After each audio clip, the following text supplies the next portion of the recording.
Hello and welcome to your weekly DreamSport video. As always, you are joined by me, Andy, FPL Teach Mode, and this week we are going to be looking at the Gameweek 5 DreamSport Monster. As always, brought to you by DreamSport. If you don't fancy playing for money and you just want to try and dip your toes in, get used to the game, or even if it's just that you don't really agree with using money, then this is the sport for you. It is absolutely brilliant, and it is exactly the same as Fan Team's usual weekly monster as well. So if you're used to that, then you're going to be a dab hand at this. But if you're not, I'm here to help you out. So we're going to have a look at the monster this week, and we're going to start by having a look at the fixtures. So if we just click on details there and have a look at fixtures. Now, for me, there are some standout fixtures this week. There really are. There's only 8 fixtures this week. That's because there's a Friday night game and there is the early Saturday game as well. If we have a look at it, we've got Man City, Spurs. But remember as well, you will know the lineups. You've got to remember you're going to know the lineup. So especially for Man City, that helps a lot. Man City, Southampton, I think is a standout fixture. I think Man City should put quite a few past Southampton. Southampton have been no pushovers, but away from home they've been a little bit worse. So I feel like Man City should walk out of this quite comfortably.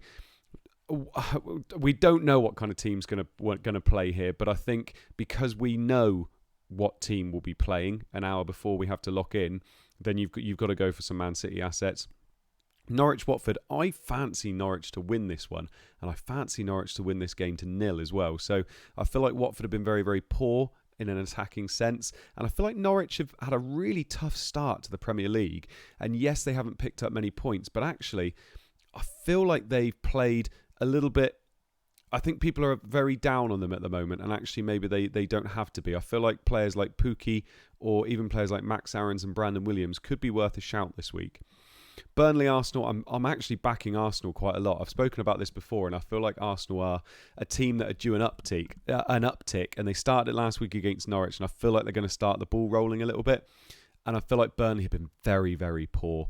They conceded 3 goals after being 1-0 up to Everton, and I didn't really see that coming, if I'm honest. So I feel like Arsenal could get some joy here. I'm going to be looking at their attacking assets in particular. Liverpool, Crystal Palace.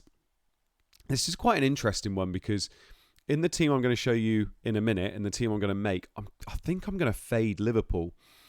And that's because if you're only doing one entry, I feel like you do need to fade one of these big teams. If Liverpool draw 0-0 against Palace, or they only win 1-0, Palace have been very, very good so far. And if Liverpool struggle, especially after a hard midweek game against AC Milan where they only just won, I feel like this could be a game where they're a bit tired and maybe you don't get the best out of them. If that happens and you don't have any Liverpool assets, they're going to be heavily backed. We know that. Salah's going to be heavily backed.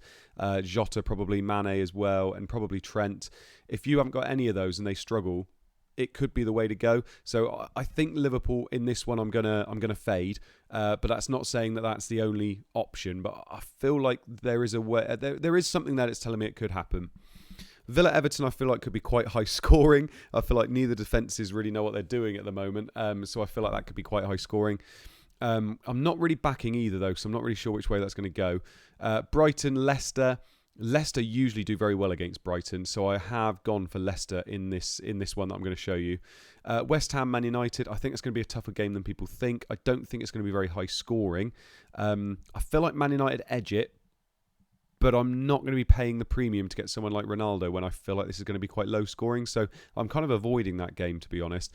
And then Spurs, Chelsea, I feel like Chelsea players are priced very, very nicely, considering I expect them to ruin Spurs, if I'm perfectly honest. I feel like Spurs aren't showing me much at all at the moment, if I'm perfectly honest. I feel like Chelsea are showing me some great stuff. They're great defensively. Lukaku's still an incredible asset to own. So I feel quite good about owning Chelsea assets this week, especially with them being quite nicely owned. It's an away fixture against a big team, which is why they're quite nicely priced, but I don't see any reason why they should be. I feel like they should be more expensive than they are.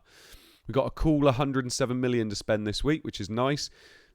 I feel like after last week with Lukaku and Ronaldo both being priced around 13, 14, I think it was, I feel like Fan Team are going to start pricing these premium assets quite highly, so we just can't own them all. I said last week about fading one team and playing the other. Actually, what most people did, and it was actually turned out to be the right way of doing it. They own Lukaku and Ronaldo, and it turned out to be the best strategy. They don't want people doing that every week, so they're going to try and make it quite hard. So they're making players a lot more expensive. I'm not going near De Bruyne. I'm not even sure whether he's going to be starting. And even if he does, I'm not even sure whether he's on pens anymore. So I feel like 15.3 million is a lot of money for a player that's just come back from injury. Who I am going for, though, is definitely Ferran Torres if he's starting. I think an out of position. He's playing as midfielder in this game, but he's going to be up front. And I feel like he's that kind of player that can explode when you want him to. I'm then not going to go for any more midfielders or strikers. I'm going to go in defence for City, and I'm going to go for Juan Cancelo. He has started incredibly well this season. He's creating. He played very, very well midweek as well. If he starts, he's straight in for me. Now, that's it for Man City. I am then going to, as I said, I am fading Liverpool in this one. I'm then going to go to Chelsea because I just love Chelsea this year. Reece James straight in, most likely going to be starting this week. Such upside with him. So I think Reece James is somebody that you have to kind of get into your team. Alonso, if he's starting as well, is very much the same. It would be tough between those two. You could, if you wanted to, and it's something that I am thinking about. I've got Mount in one of mine. I would be tempted if James and Alonso are starting. I'd be very tempted to start with both of those. It doesn't even matter about the -1 point because you've got two because of the defensive stack penalty. You're there because of you're getting James and Alonso because of the attacking output they've got. So I think James and Alonso could very well be a really good strategy personally. Really nicely priced as well at only 8 million. They're as good as midfielders, aren't they? If we have a look at that, Mount is an extra 2 million. Do you expect him to outscore Reece James or Marcus Alonso if they're starting? Probably not. So do you know what? I'm going to do it. I'm going to put Alonso and James in. If they are starting, I think that's a really good way to go.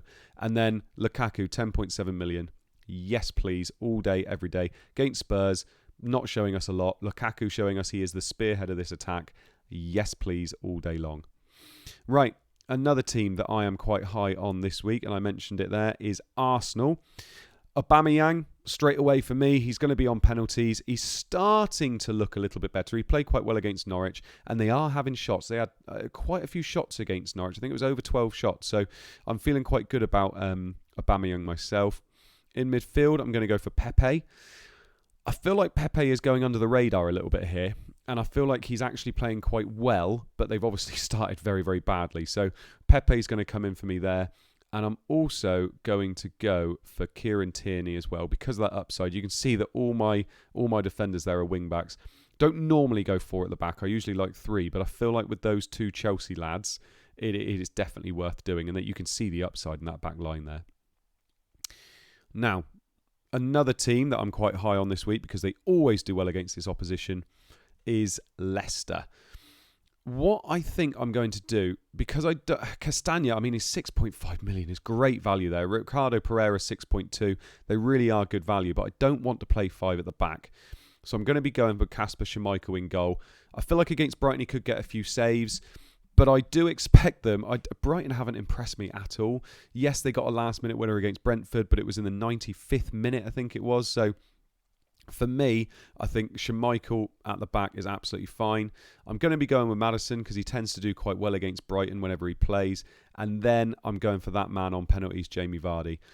If you have a look at this team, all 3 of those strikers there are all on penalties. So even if they're struggling in the game, if a penalty crops up, they're there to win it. Torres is most likely going to be playing up top if he plays, which means I've basically got 4 strikers on the pitch there. And Torres will be, obviously, quite high upside there, being a midfielder in this. Pepe could easily be Saka. I personally prefer Pepe because I don't think he's going to be picked by many, and I feel like he's going under the radar.